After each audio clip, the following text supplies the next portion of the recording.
Olá pessoal, tudo bem com vocês?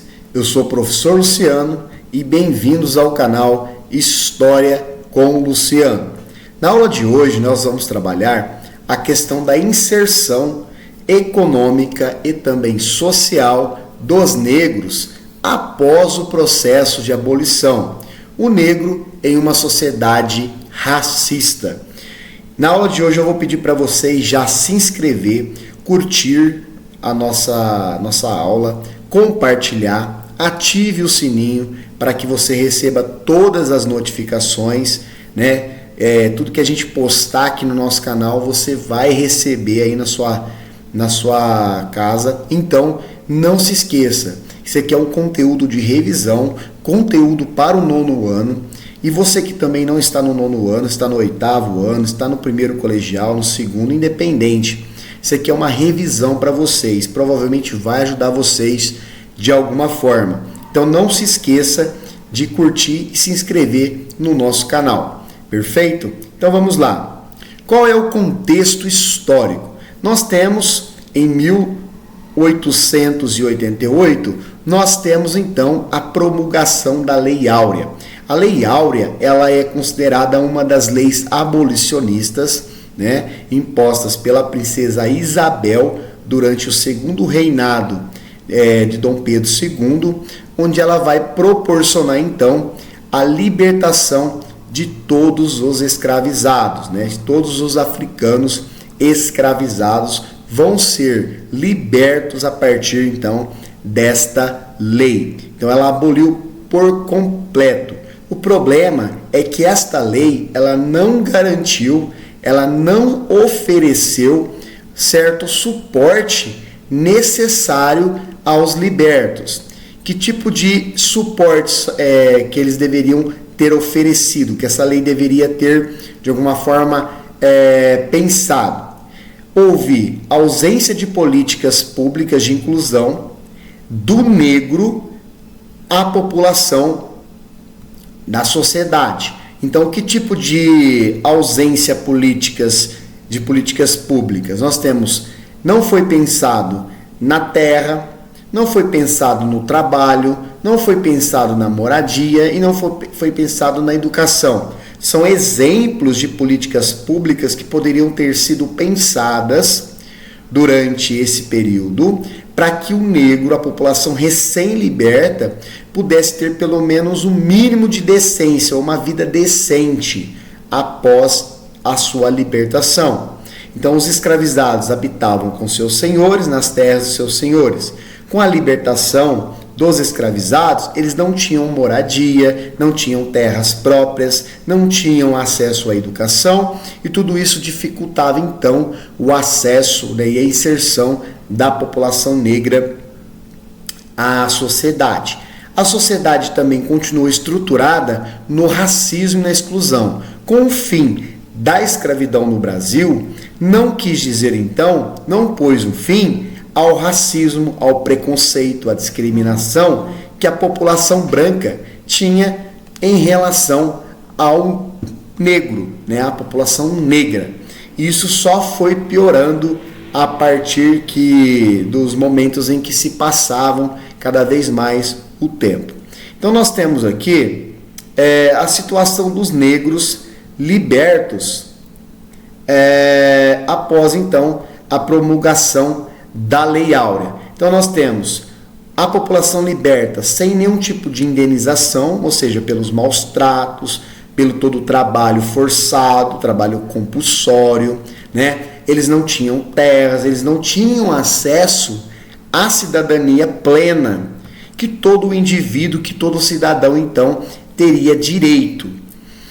Houve um abandono completo do Estado em relação à população negra recém-liberta e também houve marginalização, e a gente vai falar um pouquinho mais dessa ideia de marginalização no decorrer da nossa aula, mas houve um abandono completo do Estado, não se pensou a questão do negro, o negro foi marginalizado, foi jogado para as margens das cidades, né, das grandes cidades, e o centro ficou para uma pequena elite burguesa.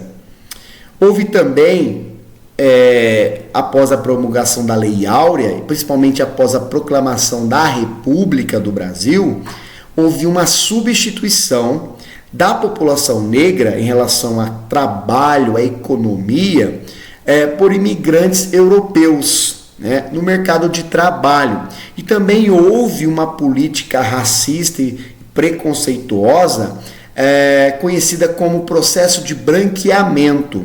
Esta ideia fez com que a população brasileira, a elite brasileira, a elite burguesa brasileira, abrisse as portas do Brasil para que aquela galera lá da Europa, que não conseguiu se dar bem na Europa, viessem para o Brasil para trabalhar, para ocupar o lugar no trabalho onde os negros, de alguma forma, ocupavam, tá?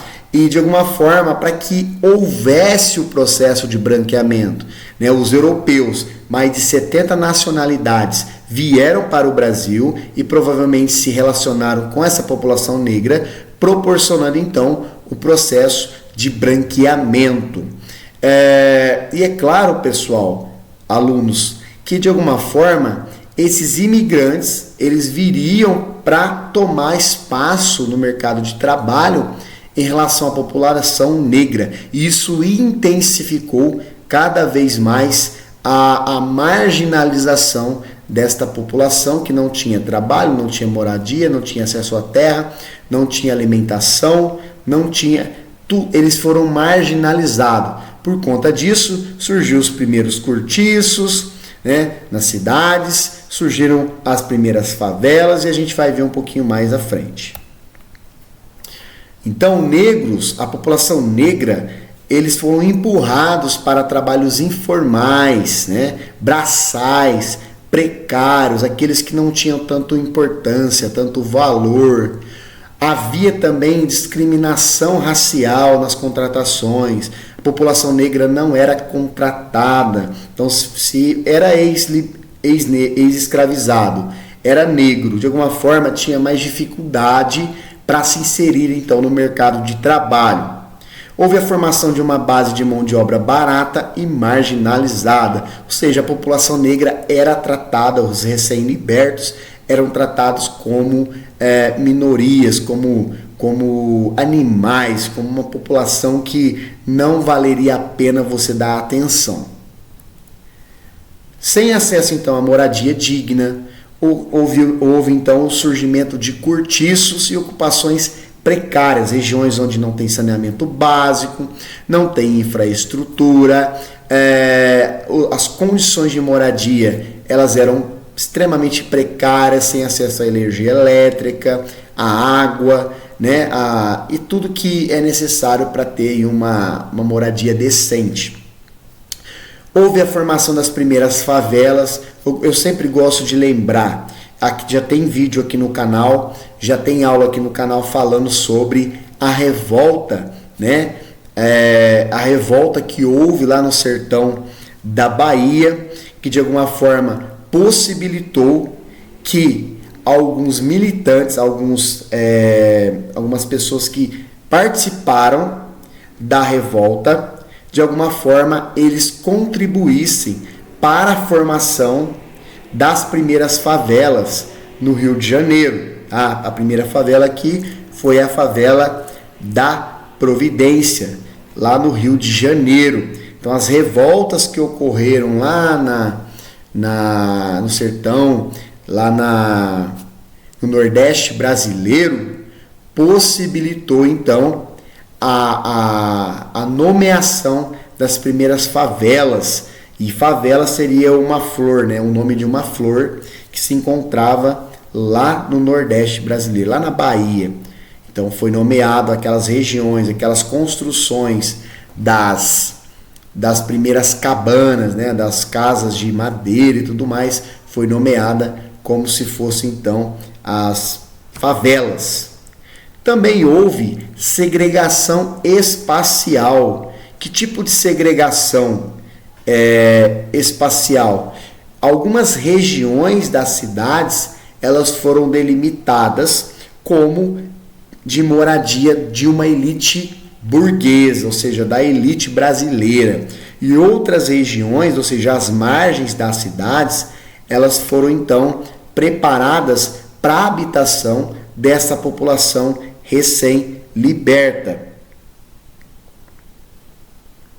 Lembrando, pessoal, que voltando aqui, ó, a questão da formação das primeiras favelas, a favela, ela é uma flor, na verdade, oriunda lá de Canudos, na população de Canudos, onde houve o Antônio Conselheiro, que a gente já trabalhou aqui em aulas passadas. Tem vídeo aqui no canal falando sobre a revolta de Canudos, tá? Eu achei importante aqui citar para vocês essa revolta. Essa flor, a favela, ela se encontrava lá na região de Canudos. E esses combatentes que participaram da revolta de Canudos, após, é claro,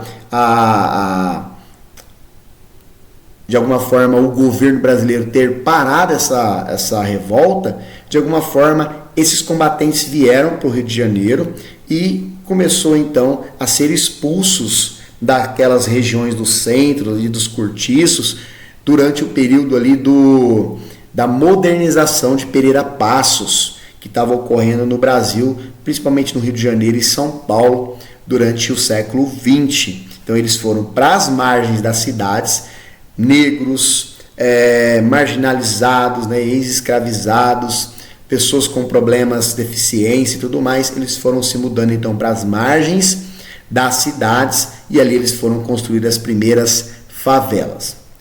Vamos lá então, pessoal. Os negros foram deixados às margens do sistema educacional, escola pública ainda incipiente e elitista, e a educação só se tornou minimamente acessível décadas depois. Ou seja, o negro não tinha acesso à educação. A educação durante esse período, ele era dedicado simplesmente e ele era exclusivo à elite burguesa. A população mais pobre não tinha acesso à educação. Havia também o racismo estrutural, ideias de inferioridade racial perpetuadas na sociedade. Houve o racismo institucionalizado em práticas sociais, políticas e econômicas, e invisibilização das culturas e histórias afro-brasileiras. Então nós temos aqui um sentimento de inferioridade, tá? A elite burguesa branca defendia a ideia de que eles eram superiores às demais populações, e isso só contribuiu para que o racismo ele se perpetuasse até os dias de hoje. Também nós temos algumas resistências, tá? Não houve só discriminação e preconceito por parte da elite branca. Essa galera, de alguma forma, buscou resistir à discriminação, ao racismo estrutural, às ideias de branqueamento. Como que eles resistiram? Por meio da formação de quilombos, tá? Dentro da própria zona urbana, e as associações de pessoas negras. Movimentos culturais, religiosos, como candomblé, por exemplo, é uma forma de resistência negra. Lutas históricas por direitos civis, igualdade e reparação. Então, todas as políticas que nós temos hoje, políticas afirmativas, que buscam, então, pagar a dívida histórica que nós temos com a população negra, só foi conquistada após muitas lutas por parte da população negra. Quais são os reflexos atuais para a gente finalizar? Nós temos hoje a proliferação de muita desigualdade social e racial, que persiste até os dias de hoje. A maior parte da população que passa fome, que ganha pouco, menos de um salário mínimo, é a população negra. Maior presença da população negra em periferias e empregos informais, ou seja, negros dificilmente vão ocupar cargos de liderança por conta simplesmente do racismo estrutural que existe, que é institucionalizado até os dias de hoje. E ações afirmativas como cotas são conquistas recentes em disputas. Então é isso, galera. Então nós percebemos que a população negra, quando eles conseguiram, então, os ex-escravizados, após a promulgação da Lei Áurea, não houve nenhum tipo de política pública pensando na população negra, tá? Isso contribuiu para que houvesse a proliferação, o crescimento das desigualdades sociais. E o reflexo na sociedade de hoje é que a população negra não tem uma habitação boa, não tem saneamento básico, a maioria vive nas favelas, a maioria é marginalizada, a maioria tem dificuldade de acessar a educação, saúde, tudo que é direito e é importante para a boa vivência do indivíduo. E até os dias de hoje, então, nós temos o preconceito e a discriminação que existe até os dias de hoje em relação à população negra. Se você gostou do vídeo, curta, compartilha, se inscreva no nosso canal História com Luciano e não se esqueça também de ativar o sininho. Pode deixar suas dúvidas aí nos comentários do YouTube do nosso vídeo, que eu vou estar respondendo para vocês. Beleza? Até mais e até a próxima aula.